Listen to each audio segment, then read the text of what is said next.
You're listening to PetLifeRadio.com.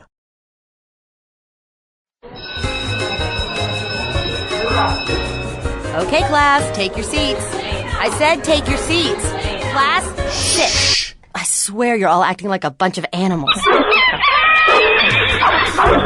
Pet Life Radio presents Teacher's Pet, where you'll learn how to understand and communicate with your pet and train them to be the best pet they can be. It's time to see the world from your pet's point of view. So give a tail-wagging welcome to your Teacher's Pet host on PetLifeRadio.com. You may even learn a few tricks yourself. Hi, welcome to Teacher's Pet on Pet Life Radio. This is Pia Silvani, Director of Training and Behavior at St. Hubert's Animal Welfare Center in Madison, New Jersey, and your host. I'd like to welcome this week's special guest, Sabina Contreras. Sabina became involved in dogs over 25 years ago. After completing coursework in animal nutrition, care, physiology, diseases, and parasitology, Sabina earned her certification in animal care from the University of Guelph, Ontario, Canada. Her specific research of commercial pet foods began in early 2001, which inspired her to create the Dog Food Project website, which you can see if you take a look at her bio. The website will be on there. As a canine nutrition consultant, Sabina is available for individual consultations ranging from nutritional and special needs diets to general care and fitness. So if you're looking for the dirt on dog food, you won't want to miss this interview. So before we meet Sabina, let's take a short break to hear from our sponsors.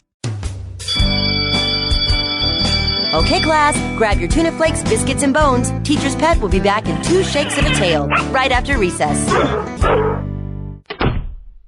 Pawfume Dog Grooming and Finishing Spray is proud to be a new sponsor of Pet Life Radio. Pawfume's super long-lasting sprays are available in 4 unique fragrances. Each Pawfume spray is fortified with the finest conditioners and detanglers to make combing out your dog more fun. Pawfume retails for only $2 per 6-ounce bottle. Pawfume is available nationwide at all Dollar General and Family Dollar stores. Why pay more to have your dog smell great? Pawfume, Pawfume. It's time for school for you and your friends, your furry best friends. Train your dog the fun and easy way with Teacher's Pet Sessions. Teacher's Pet host Pia Silvani teaches you step-by-step how to train your dog the fun and easy way. You get 8 30-minute live audio training sessions, complete transcripts of each session, plus a basic training manual to get you and your dog off to a great start.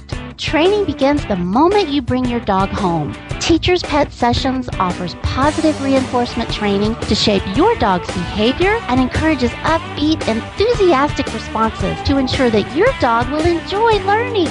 Teacher's Pet Sessions dog training is fun at both ends of the leash. So listen, learn, and laugh with your dog with Teacher's Pet Sessions. Get your copy of Teacher's Pet Sessions Volume 1 today. To order, go to teacherspetsessions.com.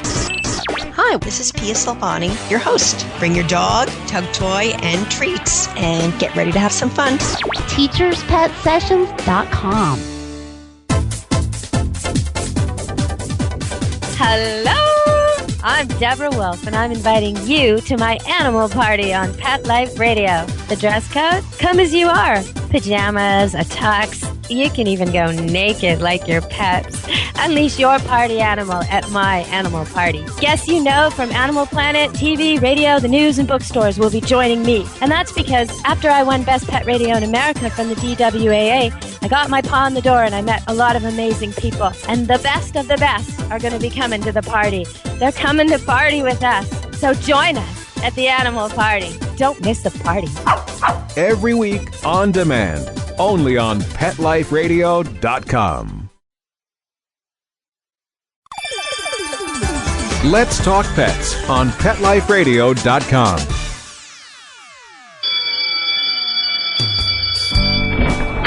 Okay, class, hang up your collars and leashes. Teacher's Pet is back in session.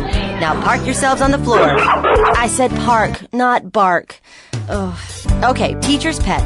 Pay attention, there may be a quiz later. Welcome back. This is Pia Silvani, host of Teacher's Pet on Pet Life Radio. I'd like to welcome our special guest today, Sabina Contreras, who will be talking to us about canine nutrition and diet. Hello, Sabina. How are you?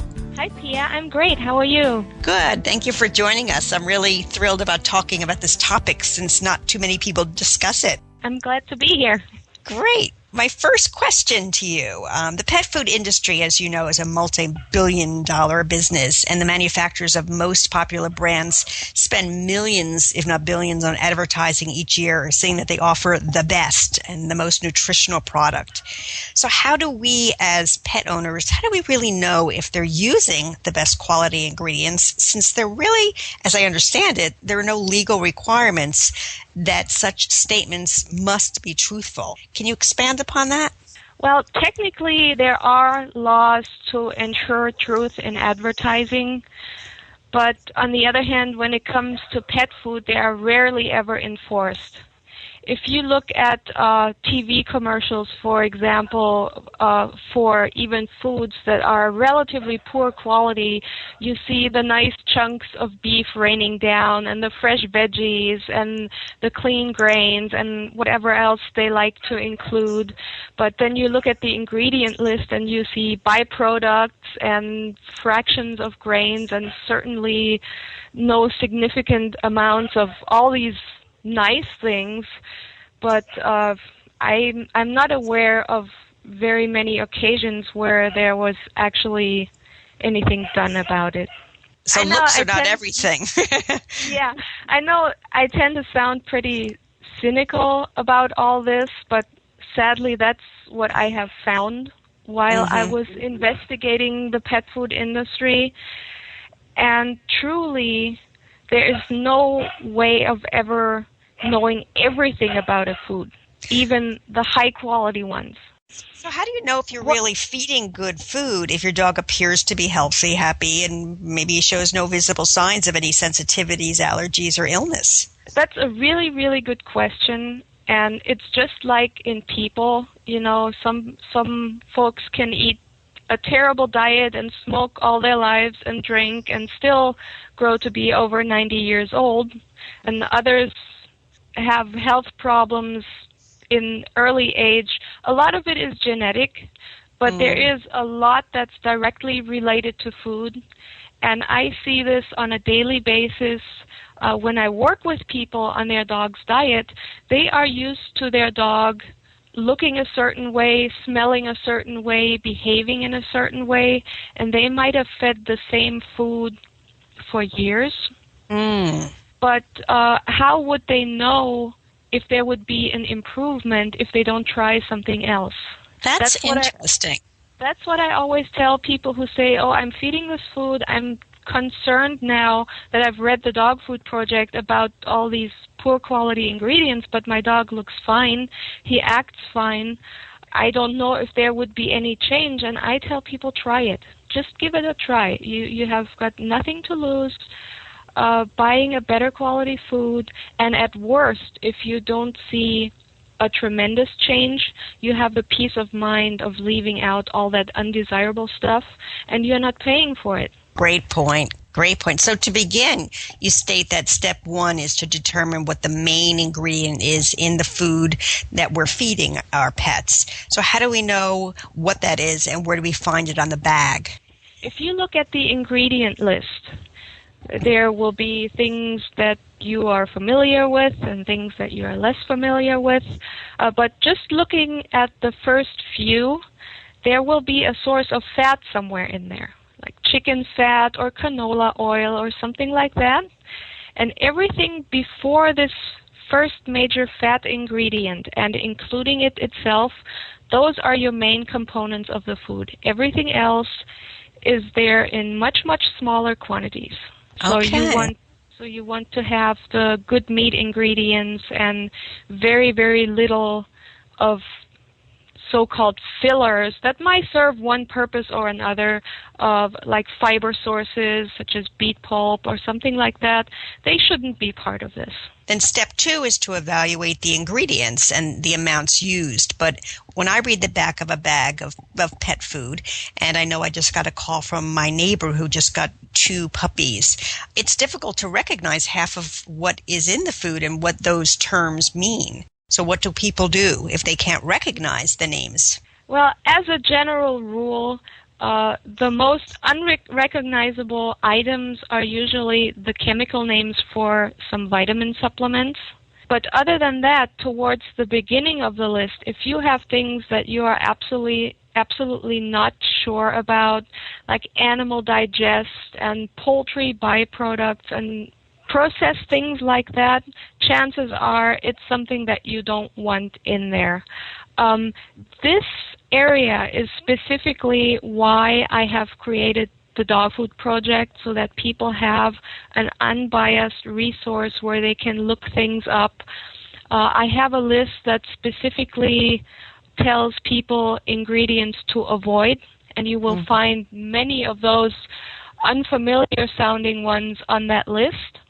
And then there are also pages on vitamins and minerals a little further down on the menu on the left side. And there I have listed the chemical names of the different vitamins and what they might appear as. So that's a little resource that you could refer to track down what exactly you are looking at.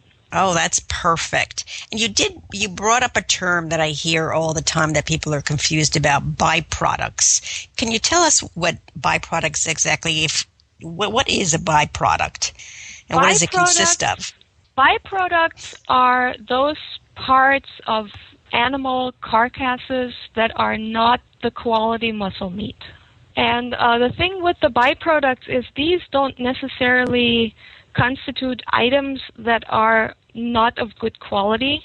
For example, a beef heart would be a byproduct, or a chicken liver or something like that. So there are nutritious parts that can be labeled as byproducts, but then on the other side you have things that are basically the leftovers of stripping down a chicken of all its quality meat. So you just have the body skeleton of the chicken with a little bit of skin and tissue and meat attached, and that would be a byproduct. And you can probably imagine that there's not a whole lot of nourishment in something like that if it's ground down and cooked into a meal. No, exactly. The problem with the byproducts actually is that it's a very generic term, and you never know what exactly is used. Okay, perfect. That was nice and clear because I know a lot of people ask that question. And sometimes if I recommend to people as well, my clients, to feed their dogs a higher quality of dog food, sometimes I hear people say that their dogs simply cannot tolerate it or they won't eat it. So how long do you give before you make a change? And are there certain high-quality dog foods that maybe the dog can't tolerate? Maybe it's too rich? That's something I come across a lot working with clients too. And there are several points to this. First of all, in my experience, it's not really true that the quality level makes the difference. The dog is not going to not tolerate a food just because it's made of better quality ingredients. As you said, it may be too rich, it might be too high in fat, or lower in fiber than what the dog previously ate. Then, of course, the higher quality foods are far more digestible. So the dogs aren't used to all this nutrition that they are suddenly getting. So it's very, very important to cut down a little bit on the amount that you feed when you switch to a better quality food, because even just overfeeding by itself can cause stomach upset and diarrhea. So when people choose to switch to a higher quality food, I recommend look for something that's pretty similar in the type of ingredients. So for example, if your dog has been eating a chicken-based food, make the new one a chicken-based food and don't look to switch to a lamb formula immediately. Ah, interesting. Look for something that has a little bit lower fat than what you might normally feed. You can always gradually switch to something else later, something with a higher fat content, something with a higher protein content, but start out with something that's a little bit restricted so you don't have these two situations going on at the same time, switching to a better quality, more nutrient-dense food, and having the dog having to adapt to totally different ingredient types. And then there's also one other thing that a lot of people are struggling with, that is they are feeding these poor quality foods that are full of sweeteners, of salt, of flavoring agents that are specifically added to these foods to make them attractive to the dogs, because otherwise they wouldn't even eat them. And then you go to something better that doesn't have a lot of sugar or other sweeteners, that isn't overloaded with salt and these specifically designed flavoring agents that attract the dog. And suddenly the dog says, hey, this is boring. I don't want to eat this. Please give me back my old food. They are literally addicted to junk food, and it might take quite a while to transition them to accepting something better. Very interesting. Very interesting. Yeah, I didn't even think about that. And just like, I guess, there are so many recalls of human food and where they come from, and avoid buying certain foods from certain areas. Do we really know where the food comes from in dog food, the meats or the byproducts? Do we know where they come from, or can we find out? This is something that I could talk about for hours. It's a really big issue. As a general rule, it's different. You can, which I recommend, contact the manufacturer of the food, talk to customer service and see what they tell you. Most of the time, if it's a good quality food, they will be very open about this and tell you our ingredients are all U.S. grown and so on and so on. And then you have the companies that are going to dodge the subject, that say, oh, this product comes from China, but we have our inspectors there and everything is of really great quality. But we saw how things can happen 2 years ago with the big recalls. Right. When people trusted the sources they bought these ingredients from, and then they were tainted anyway, and a lot of pets died from that. So definitely, first, look at the website, look at product literature, look at the packaging, see what the company already tells you, and then with any follow-up questions that you might have, go to the manufacturer and see if they are willing to answer.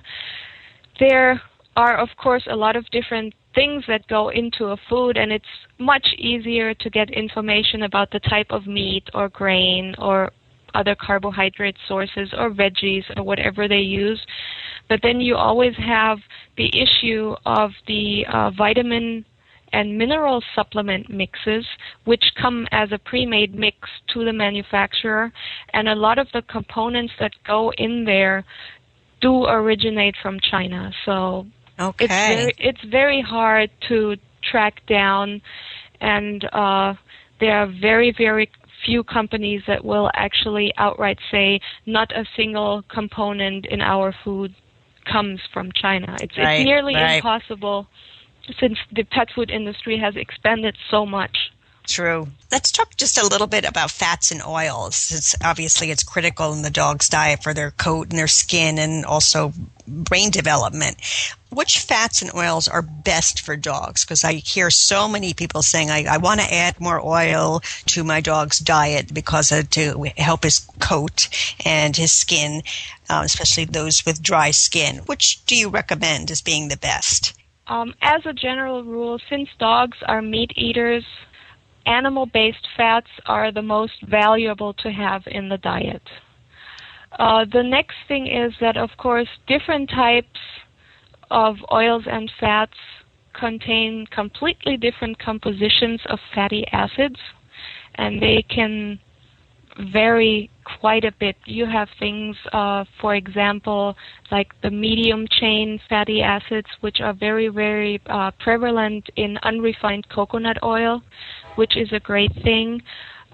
In the food itself, in the diet, you would preferably look for things like chicken fat, if the dog tolerates it. On the other hand, some dogs don't tolerate certain animal-based fats, so for them it is better if there's a vegetable oil in there, even though it's not ideal looking at the point of the diet being species appropriate.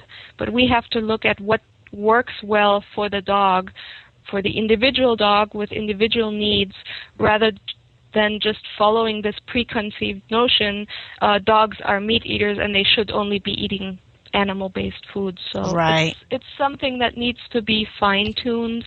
The best thing that I always tell people that they can add to their dog's food, even when they're feeding a lot of commercial food, is a good quality fish oil supplement.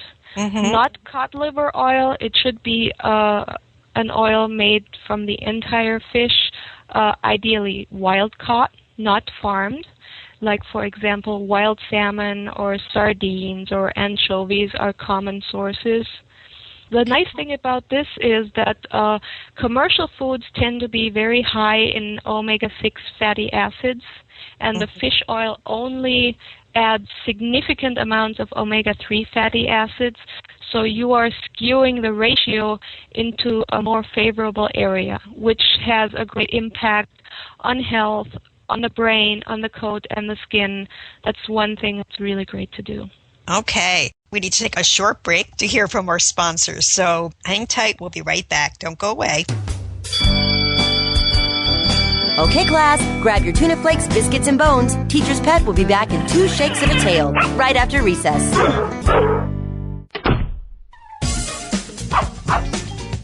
Give your dog some thought with Dog Thoughts. It's the iPhone application that everyone's talking about. Hey, what do you think of this? A man in Davis, California says he's invented an application for the iPhone that claims it can read your dog's mind. Huh? No, it's true.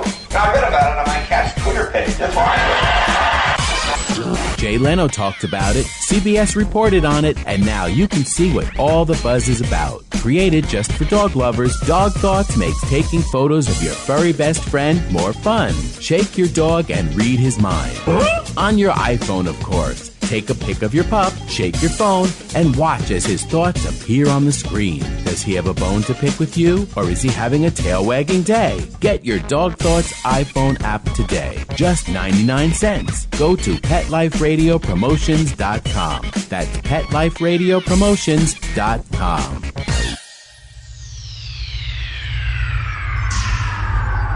Greetings, human. What planet am I on? Welcome to Pet Planet. Here's a copy of Pet Planet Magazine, Florida's most informative and fun pet resource magazine. It features heartwarming stories and informative articles from local and national pet experts. Excellent. Pet Planet Magazine offers Operation Planet Rescue, helping rescued pets find new homes. And it's available at 500 locations in South and Central Florida and 24/7 on the internet at PetPlanetMagazine.com. If you're out and about with your pet, you may be featured in Paparazzi, candid pictures of you and your pet. For up-to-date pet-friendly events, activities, and pet-related services and products, Pet Planet Magazine is your final destination. I shall take this magazine home with me. Back to your home planet? No, to my condo in Boca. Pet Planet Magazine. Check them out at www.petplanetmagazine.com or 352-394-8578. It's out of this world.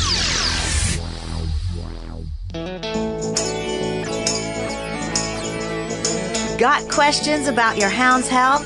Need the facts on Fido's fitness or food? You want to unleash your pup's potential? Well, you've come to the right place with Win with Dogs.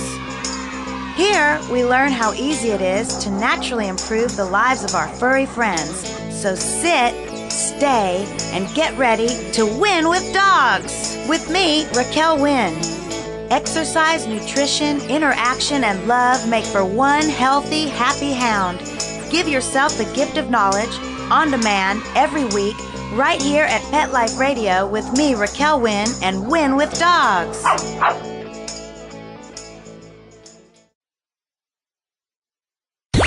Let's talk pets Let's talk pets on Pet Life Radio. Pet Life Radio. PetLifeRadio.com.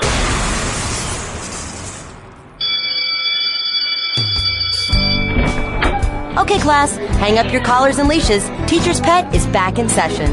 Now park yourselves on the floor. I said park, not bark. Ugh. Okay, Teacher's Pet. Pay attention. There may be a quiz later. Welcome back to Teacher's Pet on Pet Life Radio. This is Pia Silvani, your host, and joining us today is Sabina Contreras, a canine nutritionist, talking to us about the secrets in the ingredients. Welcome back. Sabina, let's talk a little bit about carbohydrates. They're in so many foods, and now we're starting to see more and more grain-free foods. Can you expand upon that a little bit?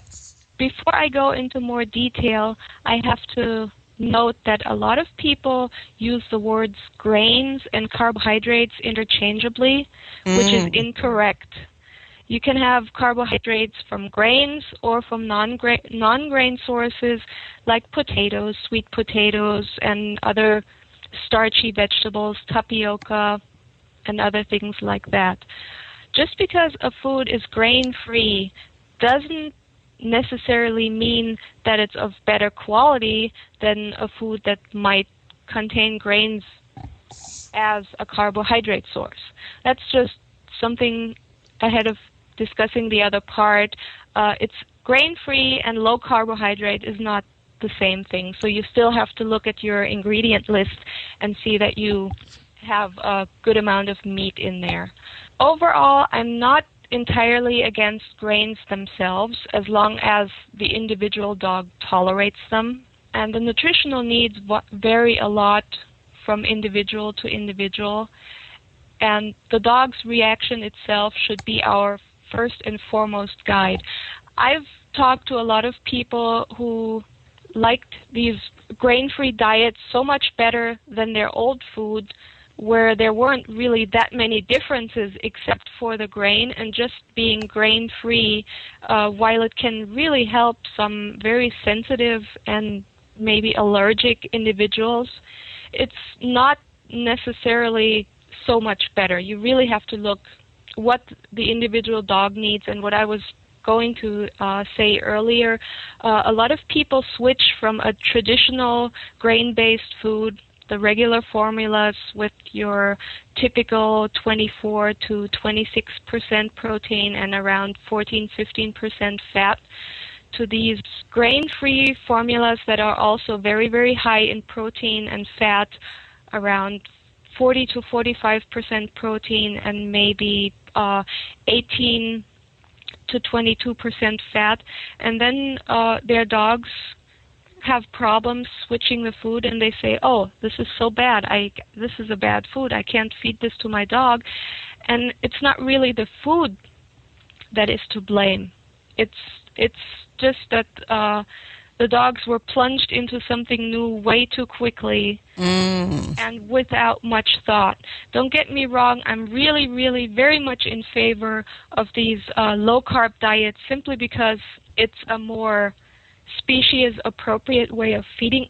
Talk to us a little bit about fruits and vegetables. I know that's a question that comes up many times from our clients. Can I add fruits and vegetables to my dog's diet? Especially, I know that question comes up quite often when people are trying to help their dogs lose weight. They want to give them less food, and people have said, well, give them some fruits and vegetables instead because they're lower in calories. Talk a little bit about that. Is there anything that they should avoid, or what would be a good additive? I'm very much in favor of adding fresh fruits and vegetables, since it's actually live food that hasn't been processed like anything else that you would buy from the shelf in a pet store.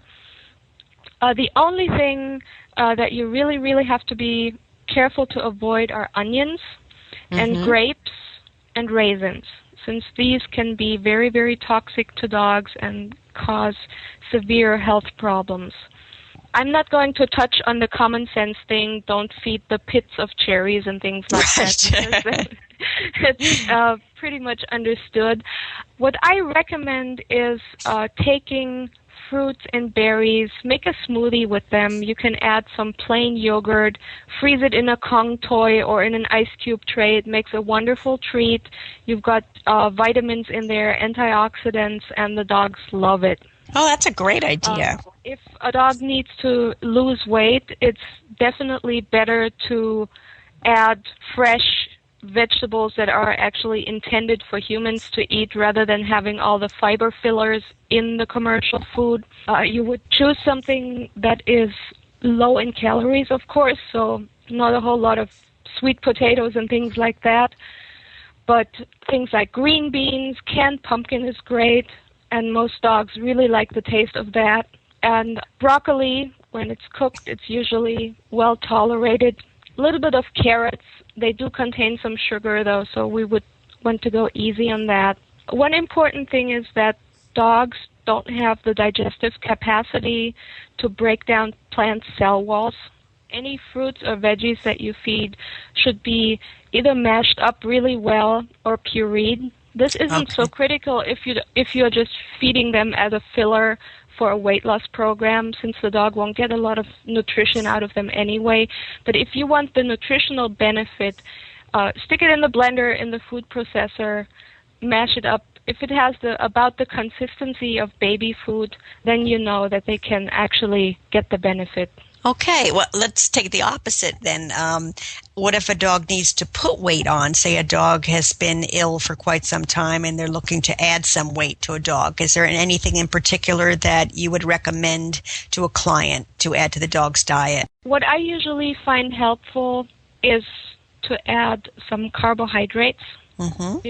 If the dog is not allergic to wheat, pasta works really well, or regular potatoes or sweet potatoes, since the carbohydrates combined with fat are usually what helps the dogs to gain weight.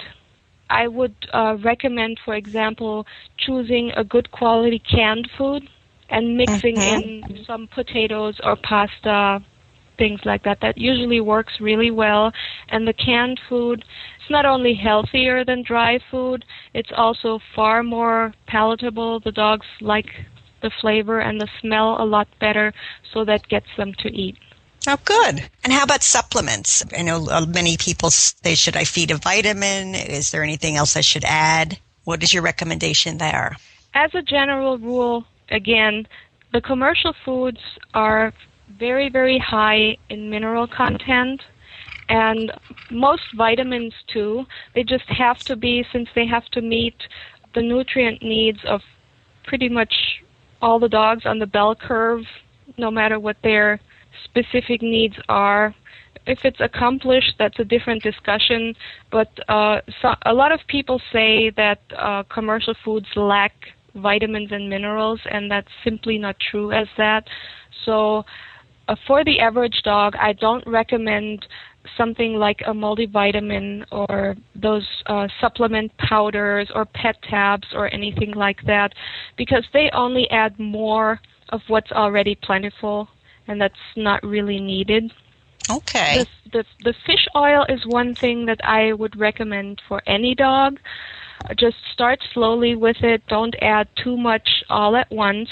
If a dog has a little bit of a sensitive stomach, a probiotic is a great thing to add. Just human-grade acidophilus product, that will work well. And beyond that, I would say focus on adding some fresh foods rather than some supplement that doesn't really do a whole lot. Oh, good, good. So what if someone, I guess the last question before we finish up, home-cooked diets and raw diets.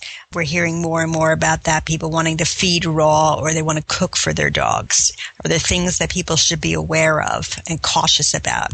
I'm very, very much for home-prepared diets, regardless if they are cooked or raw. Different dogs, different needs. Once again, not every dog tolerates a raw diet, even though it's a great way to feed. I feed that way myself. There are a lot of different things that you need to be aware of. First of all, the diet has to be fairly well balanced, so you can make sure that the dog gets all the nutrients he needs on a regular basis. It doesn't mean that every single meal has to be balanced in itself, but over the period of about 1 to 2 weeks, you should make sure that all the needs are met. And sadly, when I analyze what clients are feeding to their dog, when I create feeding plans for them, I see a lot of recipes that aren't balanced, and the most notable lack in the cooked diet is that there is not enough calcium because people feed meat and maybe rice and pasta and potatoes and some veggies, which is all really nice, but there's a lack of calcium, and dogs need a very specific calcium-phosphorus ratio to stay healthy. With your average raw diet, it's almost exactly the opposite. A lot of people tend to feed way too much bone, so we have that same over-mineralization problem as we have with the commercial food. And then certain nutrients are lacking. Most notably in feedings that I have analyzed are things like selenium, some B vitamins. So if you want to feed a homemade diet, you have to make sure that you cover all these needs. Make sure that everything is there. Don't just feed whatever you have on hand. Go with a proven recipe. Dr. Pitcairn's book, for example, has some great recipes to get started, and you know that they are well balanced and provide everything that the dog needs. Or people can contact me. I can work with them on their specific needs, how they run their household. I can take all these things into consideration and work with them on a plan that works for the individual situation. Excellent. That was certainly interesting. I have to tell you, I learned a lot, and I hope our audience did as well. And I do encourage you, if you have any questions, to contact Sabina. Unfortunately, we're out of time, so I'd like to thank Sabina for joining us. And you can learn more about canine nutrition by visiting her website at dogfoodproject.com. A special thanks to our producers for making this show happen. Also, if you have any questions, comments, or ideas for the show, I'm always trying to come up with new guest speakers and new topics. Please don't forget to shoot me an email at pia@petliferadio.com. So, Sabina, is there anything else that you would like to promote before I say goodbye? I would just like to invite people to contact me directly. If they have questions, my consulting website is betterdogcare.com, and I'm always glad to help. Okay, so that's betterdogcare.com. Fabulous. It was a pleasure talking to you. Until next time, this is Pia signing off. Thank you, everyone, for your interest in Pet Life Radio. Keep listening. Bye-bye. School's in session on Pet Life Radio with Teacher's Pet. Learn how to communicate with your pet, train your pet, and see the world from your pet's point of view. You may even learn a few tricks yourself. Teacher's Pet, only on PetLifeRadio.com.